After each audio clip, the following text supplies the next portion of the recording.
Once I started using carbon fiber for my spines instead of bamboo, I treated the bridle just like I always did when I used bamboo.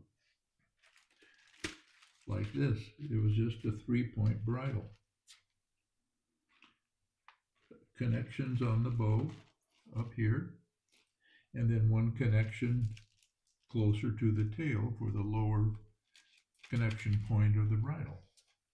And that worked well for bamboo. Doesn't work so well for carbon fiber, I discovered. Why? Well, on a bamboo spine, here's a spine like is in this kite here. This is carbon fiber. This is the same material. It's 1 millimeter by 4 millimeter. That's the size I use because it's relatively flexible and therefore easy to create a bend in the upper section of it.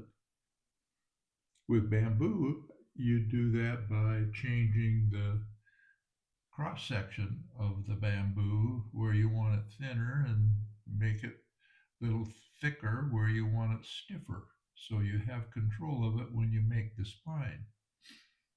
With carbon fiber, the carbon fiber is relatively uniform throughout its length in terms of its flexibility.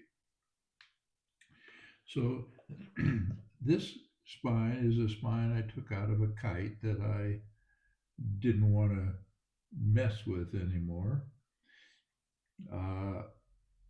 This is where the lower bridle point is. If I put that right here at the edge of this box, you can see that I can easily flex it here. What that means is that it doesn't take very much wind pressure, either from retrieving line quickly or from just the wind itself, depending on the strength of the wind. It will flex this portion of the spine.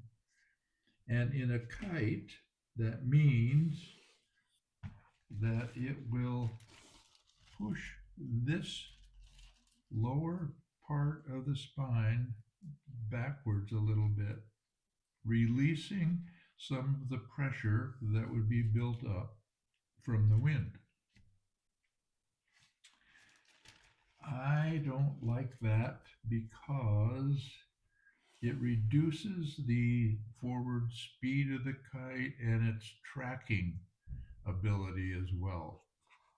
Mostly the tracking.